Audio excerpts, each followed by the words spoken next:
Bueno, bienvenidos hermanos otra vez. Es un gozo poder estar con ustedes de verdad y poder impartir esta clase que en lo personal ha tocado mi corazón estas 2 semanas de preparación y ese es mi anhelo y esa es mi oración. También puede impactar sus vidas, la vida, que puedan ser impactadas sus vidas con la palabra de Dios. Así que vamos a comenzar. Quiero decirles que va a ser una clase como diría un buen escritor, un vuelo de pájaro, va a ser muy rápida, va a ser tenemos que abarcar un texto largo y un texto complejo. Traté de hacerlo lo más digerible posible, pero voy a ir rápido. Así es que yo te pido por favor que abras tu Biblia en la segunda carta de Pedro, capítulo 1, versículo 16. Y vamos a partir de ahí. Y te pido un favor más. Es tu vista de la palabra, vamos a ir rápido y entonces eso requiere concentración. Así es que vamos a comenzar. Mira, déjame darte un contexto rápido, porque es importante siempre tomar el contexto. Y creo que con las cartas de Pablo, con toda la palabra, con toda la escritura es importante, pero con las cartas de Pedro creo que un poco más. Mira, el apóstol Pedro es el autor de las 2 cartas que llevan su nombre, primera y segunda de Pedro. Entonces Pedro al escribir las cartas continúa cumpliendo un mandamiento dado que le dio Jesús cuando estuvo cerca de él. ¿Recuerdas cuál era ese mandato que Jesús le da a Pedro? Apacenta a mis corderos, apacenta a las ovejas. ¿Recuerdas cuando Jesús está en Juan 21 y le dice, Simón, Pedro, hijo de Juan, ¿me amas? Y se lo dice 3 veces y 3 veces le dice, apacienta a mis corderos, pastorea a mis ovejas y por tercera vez le dice, apacienta a mis ovejas. Pedro está cumpliendo ese mandato en sus cartas y eso es increíble, porque el mensaje de las cartas de Pedro es el mensaje de esperanza de Pedro. Ahora, ¿de qué quiere dar esperanza o de qué quiere alentar a los creyentes a quienes escribe? Bueno, este es el contexto que nuestro pastor Miguel nos lo daba la semana pasada también. Quiere alentar a los creyentes porque estaban sufriendo una persecución de parte de Nerón y era una persecución fuerte. Es el año 64, hermanos. Y Nerón está persiguiendo de una forma despiadada a los cristianos, desalmada, una persecución desalmada. Nerón quemaba, por darte un ejemplo, Nerón quemaba vivo a los cristianos en esa época, en ese año, en un ejemplo nada más, para iluminar sus jardines. Entonces Pedro anima a sus lectores, a nosotros, a comportarnos piadosamente, sabiendo que la salvación es una salvación verdadera y a esperar la gloria que sería revelada más tarde. Así es que déjame darte rápido el contexto. De la primera carta de Pedro, el tema principal es la gracia y tiene mucho que ver con lo que vamos a ver hoy. En 1 de Pedro 5, capítulo, versículo 12 dice, por conducto de Silvano, nuestro fiel hermano, porque así lo considero, os escribo brevemente, exhortando y testificando que esta es la verdadera gracia de Dios, está firmes en ella. El objetivo de Pedro es testificar de la suficiencia de la gracia de Dios. Después de escribir su primera carta, arrestan a Pedro y lo sometieron a juicio. Y entonces Pedro escribe segunda de Pedro, pero ya esperando su ejecución, lo veíamos con nuestro pastor hace 8 días. En el capítulo 1, versículo 13 dice, y considero justo mientras esté en este cuerpo, estimularnos recordándonos estas cosas, sabiendo que mi separación del cuerpo terrenal es inminente. Está a punto de morir, está a punto de morir Pedro. Pero el tema que nos atañe hoy en esta clase, en esta temporada de estudios, es segunda de Pedro. Y el tema de la segunda de Pedro es la seguridad que viene del conocimiento. Si quieres apuntarlo por ahí. El tema principal de segunda de Pedro es la seguridad que viene del conocimiento. ¿Sabes por qué? Porque Pedro vio el peligro de la falsa doctrina en la iglesia y entonces quiere advertir a los creyentes a guardarse de ella. Y eso es lo que yo quiero exhortarlos hoy, por favor, a estar pendientes del peligro que es la falsa doctrina en la iglesia. Igual que Pedro, mira segunda de Pedro 3, versículos 17 y 18. Por tanto, amados, sabiendo esto de antemano, estén en guardia. Y me encanta mucho que sea segundo de Pedro el tema de clases de hombres, porque hay muchos términos que instan a comportarnos varonilmente, a estar en guardia. No sé qué arrastrados por el error de hombres libertinos, caigan de su firmeza. En otras palabras, lo que Pedro quiere decir es que las 2 cartas juntas, primera y segunda de Pedro, enfatizan los peligros que enfrentaba la iglesia. Hermanos, Satanás podía venir como un león para devorar con la persecución. Y estaban siendo perseguidos, pero Pedro sabía que también Satanás era como una serpiente que podía engañar con falsa doctrina. ¿Se dan cuenta? Persecución y falsa doctrina. Satanás, hermanos, es un mentiroso y es un homicida. Ahora, déjame hacerte esta pregunta hoy. ¿Tienes pruebas en tu vida en este momento? ¿Estás pasando por momentos duros en tu vida? Tal vez enfermedad, aflicción, muchas cosas. Bueno, hermanos, podemos estar seguros de la gracia de Dios, que la gracia de Dios nos sacará adelante en medio de las pruebas más feroces y de las pruebas más duras. Estaban literalmente persiguiendo a los cristianos de una forma desalmada en aquella época. Y eso es lo que debemos entender nosotros hoy de ese contexto. La gracia de Dios nos sacará adelante en medio de las pruebas, pero también el conocimiento de la verdad, vamos a vencer a los falsos maestros que se levantan en la iglesia. En otras palabras, déjame resumirte las dos cartas rápidamente. La primera carta de Pedro, gracia. La segunda carta de Pedro, conocimiento. Pedro nos insta a crecer tanto en gracia como en conocimiento. Segunda de Pedro 3:18. Antes bien, crezcan en la gracia y en el conocimiento de nuestro Señor Jesucristo, Salvador. Y es imperativo, está en un verbo imperativo. Crezcan en la gracia y en el conocimiento. Segunda de Pedro, entonces, la palabra clave de nuestro estudio en esta temporada de hombres es el conocimiento. Y podemos dividir la segunda carta de Pedro, la segunda carta de Pedro en el capítulo 2 y capítulo 1 y capítulo 2 en tres partes. Y yo lo llamo así, lo vimos con nuestro pastor hace 8 días, el don del conocimiento. ¿Qué significa eso? Que la salvación es una experiencia personal, lo veíamos con el pastor. Llegamos a conocer a Jesucristo mediante la fe. ¿Recuerdas ese texto de Juan 17? Y esta es la vida eterna, que te conozcan a ti, el único Dios verdadero y a Jesucristo que has enviado. Esta es la vida eterna, que te conozcan, conocimiento. Así es que, hermanos, no es suficiente conocer acerca de Cristo, debemos conocerle personalmente. Cuando ponemos nuestra fe en Él, nos da su justicia y llega a Él ser nuestro Salvador, es una experiencia personal. También vimos hace 8 días el crecimiento en el conocimiento. No es suficiente nacer en la familia de Dios, también debemos crecer espiritualmente. Hermanos, con mucho amor se los digo, conocer a Cristo y crecer espiritualmente requiere diligencia, fervor y pasión.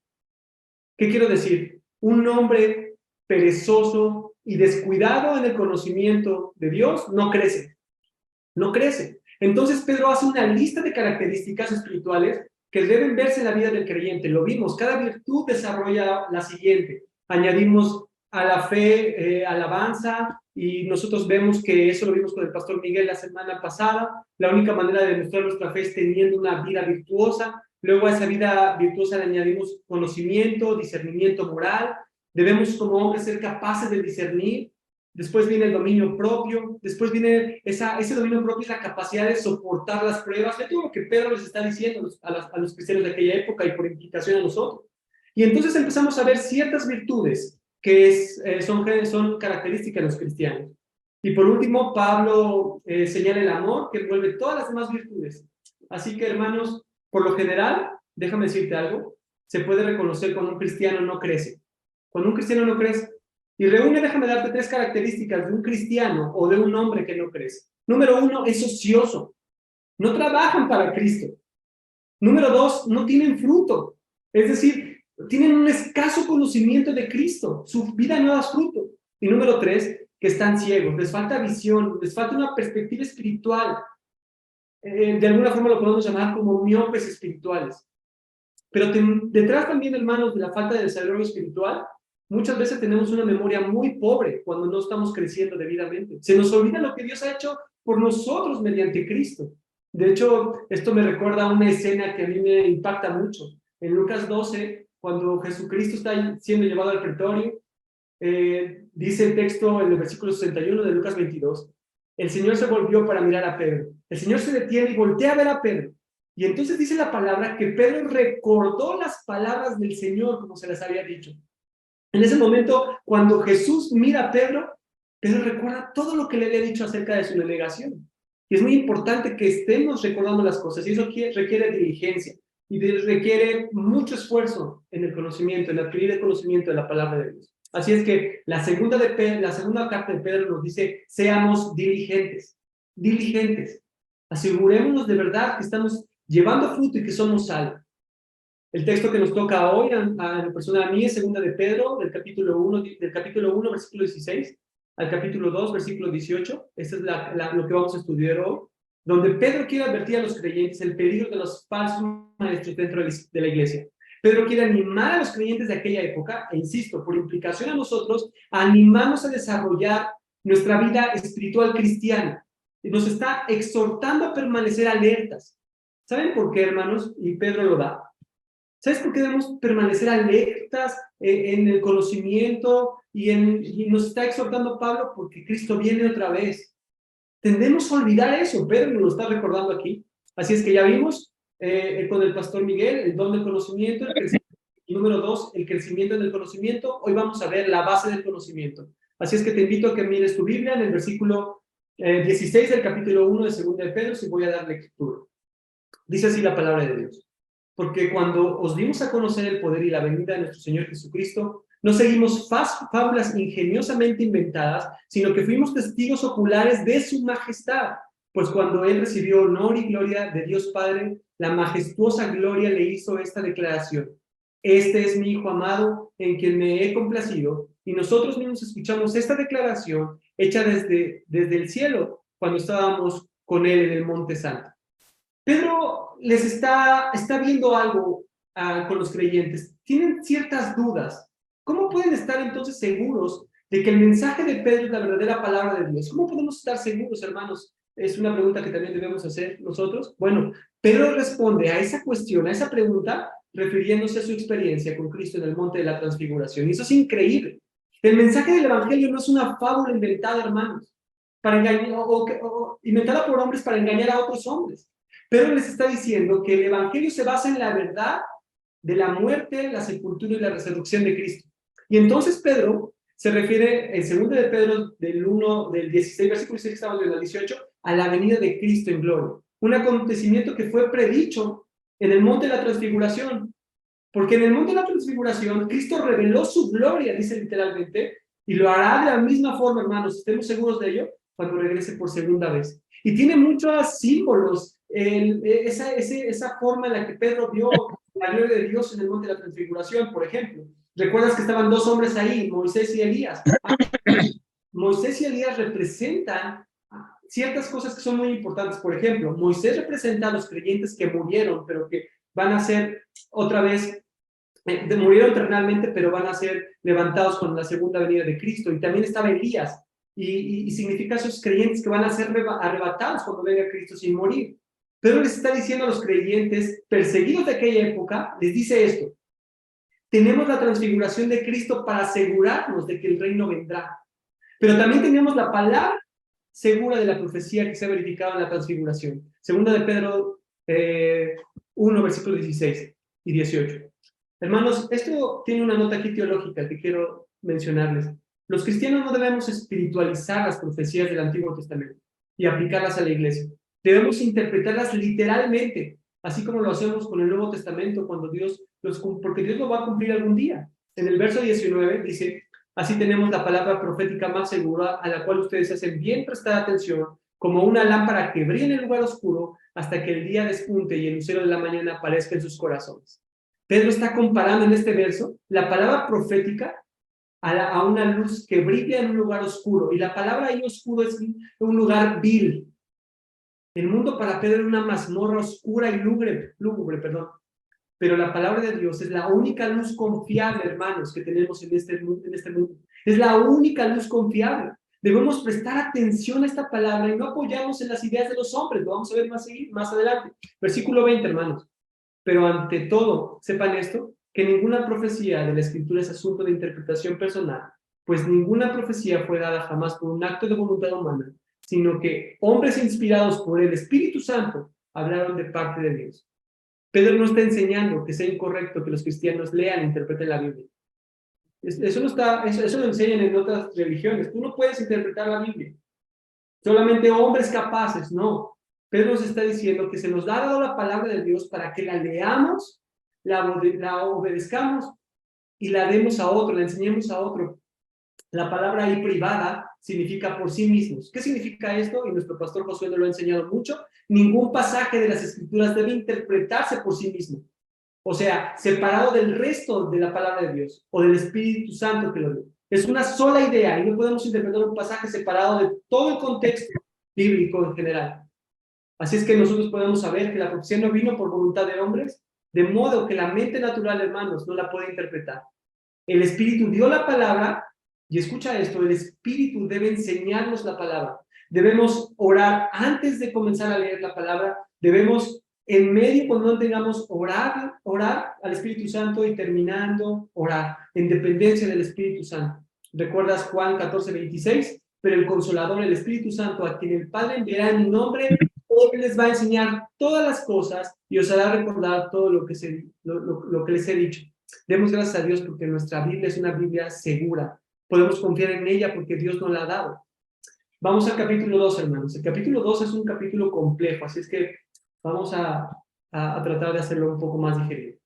El peligro de los falsos maestros, hermanos, es tan grande que el Espíritu Santo usó a Pedro para advertirnos. Así que pongamos mucha atención. Hermanos, un falso maestro, de los que está hablando Pedro, no es una persona que enseña una falsa doctrina por ignorancia. No es un ignorante. Déjame darte un ejemplo. ¿Recuerdas el ejemplo de Apolos, que estaba enseñando un mensaje que nada más sabía el bautismo de Juan? Él no era un falso maestro, no conocía más, entonces Priscila y Aquila lo instruyen. Pero él no es un falso maestro. ¿A quiénes podemos llamar entonces falsos maestros? Escucha bien esta definición que puse aquí. Los falsos maestros son creyentes profesantes que conocen la verdad, pero que deliberadamente enseñan mentiras. Deliberadamente conocen la verdad, pero deliberadamente enseñan mentiras con la esperanza de obtener un estatus alto o ganancia monetaria de sus seguidores. ¿Cómo es común esto en nuestros tiempos? Por eso es imperante que nosotros podamos aprender esto. Mira cómo dice el versículo 1 del capítulo 2 de 2 de Pedro. Pero se levantaron falsos profetas en el pueblo, así como habrá falsos maestros entre ustedes. Y aquí me voy a detener tantito. Mira tu Biblia. Pero se levantaron en pasado falsos profetas en el pueblo. Siempre ha habido falsos profetas. Y dice Pedro, así también habrá falsos maestros entre ustedes. Hermanos, voy a decir algo que va a sucumbir un poco aquí. En la iglesia hay falsos maestros. Hay falsos maestros. Y esto es importante que lo tengamos en cuenta, porque a veces ahorita vamos a ver eso, pero no pensamos más allá, solamente lo que nos dicen. Necesitamos escudriñar las escrituras. Sigo leyendo el versículo, voy a tomarlo otra vez del 1. Pero se levantaron falsos profetas en el pueblo, así como habrá falsos maestros entre ustedes, los cuales encubiertamente introducirán herejías destructoras, negando incluso al Señor que los compró, trayendo sobre sí destrucción repentina. Muchos seguirán su sensualidad y por causa de ellos el camino de la verdad será blasfemado. En su avaricia los explotarán con palabras falsas. El juicio de ellos desde hace mucho tiempo no está ocioso ni su perdición dormida. Déjame darte algunas características de los falsos maestros. Y es importante. Los falsos maestros son capaces de vivir en pecado para autocomplacerse. Los falsos maestros usan medios engañosos, tuercen la palabra de Dios para acomodar sus caprichos. Así es que Pedro abre en 2 de Pedro capítulo 2 versículo 1, abre esta sección declarando que los falsos maestros van a aparecer, pero que al final, y esto es esperanzador, Dios los va a condenar. El versículo 1 resume los métodos de los falsos maestros. Aparecen entre el pueblo como miembros de la iglesia. Hermanos, de verdad, pongamos mucha atención en esto.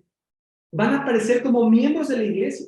Trabajan en secreto bajo un manto de hipocresía, pretendiendo ser lo que no son.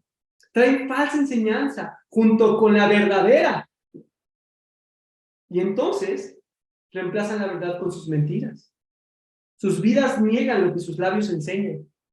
Y eso es importante. Integridad, hermanos. Integridad.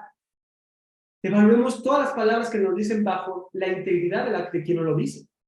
En otras palabras, una herejía de la que habla Pedro no es simplemente una falsa doctrina. Es una vida falsa basada en una doctrina falsa. Voy a repetir eso. Una herejía no es simplemente una doctrina falsa, sino es una vida falsa basada en una doctrina falsa. Nuestro Señor le llamaba lobos con pieles de ovejas, ¿recuerdas? Así le llamaba a nuestro Señor. Pero desafortunadamente la enseñanza falsa será más popular en el camino. No vamos a ser populares aquellos que estemos enseñando doctrinas verdaderas. No vamos a ser populares. ¿Recuerdas que también Jesús decía que un poquito de levadura pues afecta a toda la masa? Y la gente muchas veces decide seguir a esos falsos maestros porque ellos se autoexaltan en lugar de exaltar a Cristo. Y a la gente le encanta, hermanos, adorar a la gente que es popular y de éxito. De verdad. Por eso, en 2 de Pedro 2, versículo 3, dice que muchos seguirán su sensualidad. Versículo 3, estamos en el versículo 3 del capítulo 2. Muchos seguirán su sensualidad y por causa de ellos, el camino de la verdad será blasfemado. Y en su avaricia os explotarán con palabras falsas. Ayer platicaba con alguien y Pedro nos da dos formas de identificar a los falsos maestros. Dos formas. Tómalas en cuenta. Número 1, fornicación. Esa palabra sensualidad tiene que ver con eso. Y número 2, amor al dinero, avaricia. Avaricia. Y hay otra palabra, hay otro textito ahí que dice, dentro de lo que estamos leyendo, dice palabras fingidas en el versículo 3. ¿Qué quiere decir eso? Me llamó mucho la atención en este estudio. ¿Sabes qué quiere decir esa palabra? Esa palabra viene de la palabra griega plastos, que significa plásticos. ¿Qué quiere decir? Que los falsos maestros manufacturan palabras convincentes para engañar a las personas, palabras falsificadas. Los falsos maestros se apartan de las palabras bíblicas dadas por el Espíritu Santo y entonces fabrican, manufacturan sus propias palabras para encajarlas en sus doctrinas. Son hábiles, son hábiles. Usan palabras familiares de la Biblia, pero entonces, insisto, fabrican, manufacturan nuevos significados para ellas. Emplean el vocabulario bíblico, pero esas palabras están vacíos de significado espiritual. ¡Qué fuerte! Por eso este texto nos anima a nosotros como hombres a estar alertas, y ahorita vamos a ver por qué. Tenemos una esperanza importante que Pedro nos da. Esos falsos maestros van a ser destruidos. Versículo 4. Porque Dios no perdonó a los ángeles cuando pecaron, sino que los arrojó al infierno y los entregó a los pozos de las tinieblas, reservado para juicio. Sino que no perdonó al mundo antiguo, sino que guardó a Noé, un predicador de justicia, con otros 7 cuando trajo diluvio sobre el mundo de los impíos. Si condenó a la destrucción de las ciudades de Sodoma y Gomorra, reduciéndolas a cenizas, poniéndolas de ejemplo para los que habrán de vivir impíamente después. Si rescató a Lot, abrumado por la conducta sensual de los hombres libertinos. Déjame resumirte esto. Pedro cita 3 ejemplos del Antiguo Testamento para comprobar que van a destruir a los falsos maestros. Número 1, a los ángeles que pecaron y que ahora están en prisiones de oscuridad, el mundo que destruyó antes del diluvio y a las ciudades de Sodoma y Gomorra. Pedro nos da estos 3 ejemplos para decir, tengan por certeza que esos falsos maestros van a ser destruidos. Y en cada uno de estos casos, las personas estaban involucradas en cierto tipo de religión. En serio. Pero la verdadera fe no la verdadera fe que da poder y vida, no era una religión verdadera. Dice en 2 de Timoteo 3:5, teniendo apariencia de piedad, pero habiendo negado su poder, a tales evita. Necesitamos estar alertas con los falsos maestros. Antes de que Cristo regrese, hermanos, habrá mucha religión en el mundo, como lo vemos. Mucha religión, pero no será la verdadera. No será la verdadera. Y que estemos alertas. Pedro está instruyendo a aquellos que están perseguidos de que esto va a pasar. Y es muy importante, hermanos. Los falsos maestros van a poder tener éxito y estar protegidos, pero un día de estos, Dios los va a destruir. Versículo 9.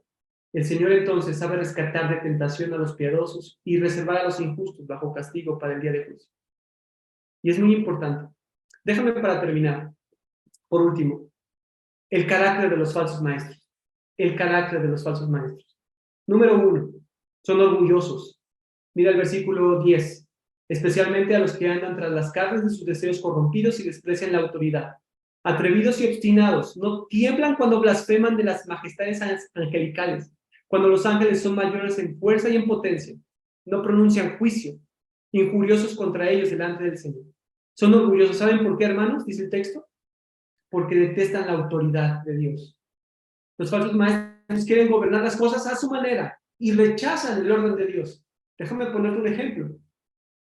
Las mujeres pastoras, avaladas por hombres, no respetan el orden de Dios. También los falsos maestros, dice el texto, en el versículo 12, son ignorantes. Leamos, versículo 12. Pero estos, como animales irracionales, nacidos como criaturas de instintos para ser capturados y destruidos, blasfemando de lo que ignoran, serán también destruidos con la destrucción de esas criaturas. Los falsos maestros, hermanos, ciegamente expresan a lo que la Biblia enseña. Se ciegan, literalmente. Se ciegan. Y a veces nos llaman a las personas que estamos interpretando o tratamos de interpretar la Biblia como se debe interpretar, anticuados. Los que son muy teológicos, tienen sana doctrina, son anticuados. No, hermano. Más bien, los falsos maestros ignoran. Pero también hay otra característica, y es muy importante. Versículo 13. Lujuria. Sufriendo el mal como pago de su iniquidad, cuentan por el deleite de andar en placeres disolutos durante el día. Son manchas e inmundicias, deleitándose en sus engaños mientras banquetean con vosotros. Tienen los ojos llenos de adulterio y nunca cesan de pecar. Seducen a las almas inestables y tienen un corazón ejercitado en la avaricia. Son hijos de maldición. Hermanos, la doctrina equivocada también va con una manera equivocada de vivir. Cuando tú ves a una persona con una teología equivocada, con una doctrina equivocada, forzosamente tiene una manera equivocada de vivir y eso se puede ver. Los falsos maestros viven en lujo y seducen a las personas. Pescan con carnada a las personas inestables, dice el texto, que se dejan atraer por sus enseñanzas. Vengan aquí, pongan sus diezmos aquí, los vamos a multiplicar y Dios quiere que tú seas exitoso, etc. Bueno, yo no veo eso en la Biblia. Es trágica la manera en la que han blasfemado el nombre de Cristo, hermanos, los líderes religiosos que nosotros vemos. Viven en pecado mientras ayudan a otros a hallar al Señor, supuestamente. Otra característica es la codicia. Codicia, versículo 15 y 16. Abandonando el camino de los rectos, se han extraviado, siguiendo el camino de Balaam, el hijo de Beor, quien amó el pago de la iniquidad, pero fue reprendido por su transgresión, pues una muda bestia de carga, hablando con voz humana, reprimió la locura del profeta. Y aquí cita Pedro un ejemplo que esta semana justo estaba preparando y justo estábamos leyendo mi hijita y yo este texto, le enseñaba esta historia del burro de Balaam. Pedro cita a Balaam como ejemplo. ¿Sabes por qué? Porque Balaam fue un profeta que usó sus dones para ganar dinero y condujo a Israel al pecado, hermanos. El dinero es una marca, los lujos, la ostentación de un falso maestro. A tales evitemos, hermanos. Por último, son pretenciosos. Versículo 17. Estos son manantiales sin agua, bruma impulsada por una tormenta, para quienes está reservada la oscuridad de las tinieblas, pues hablando con arrogancia y vanidad, seducen mediante deseos carnales, por sensualidad, a los que hace poco escaparon de los que viven en el error. Hermanos, los falsos maestros prometen a sus seguidores satisfacción, pero no van a saciar nunca su sed espiritual, nunca. Fíjate el ejemplo que pone Pedro, manantiales sin agua, pozos sin agua, eso lo hemos visto ese ejemplo en el Antiguo Testamento también. Estos falsos maestros son grandiosos, son muy buenos para hablar, hablan con palabras elocuentes, que es pura propaganda religiosa, dan apariencia de ser veraces y de que ayudan, pero dice Pedro, resultan ser nubes llevadas por el viento, hermosas, pero no ayudan a los sedientos. No ayudan a los sedientos. Qué fuerte, hermanos. Y es imperante que nosotros veamos eso. Por eso tengo una conclusión y esta aplicación. Termino, hermano. Millones hoy en día, y lo podemos ver en redes sociales, es visible para nosotros más que nunca, siguen religiones falsas, falsos maestros, que prometen ayudarte, pero no dan ninguna clase de ayuda. Los falsos maestros prometen libertad, pero conducen a la gente a esclavitud. Conocían el camino a la justicia, porque lo conocen, ya vimos que conocen la verdad, y tenían un conocimiento de la obra de Cristo, pero jamás sus maestros lo recibieron en sus corazones. Déjame ser enfático aquí. No conozco un falso maestro que diga, yo tengo mala teología. No conozco a alguien que diga, yo tengo mala doctrina, tengo mala teología. Todos dicen ser sanos en doctrina. Los falsos profesan decir que ellos enseñan la verdad. No conozco una iglesia que diga, nosotros somos falsos y enseñamos doctrina de hombres. Yo no conozco una iglesia así, ni hombres así. Todos dicen predicar la verdad. Pero déjame decirte algo. Solo hay una forma de poder saber si te están predicando la verdad, hermano. Solo hay una forma. Si te están predicando el verdadero conocimiento y no el falso. Hay una forma solamente de saberlo. ¿Sabes cuál es?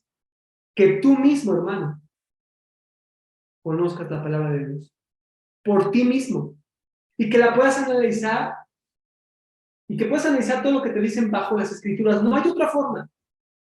Dice en 1 Juan 4, versículo 1, amados, no creáis a todo espíritu, sino probad los espíritus si son de Dios, porque muchos falsos profetas son salidos en el mundo.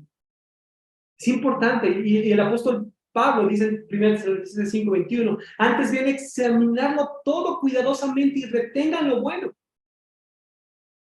Hermanos, hay muchos más engañados que no engañados. Voy a repetir eso. Hay muchos más engañados que no engañados. Decía mi profesor de hermenéutica, y te lo digo, nos decía estas palabras, me parecían fuertes.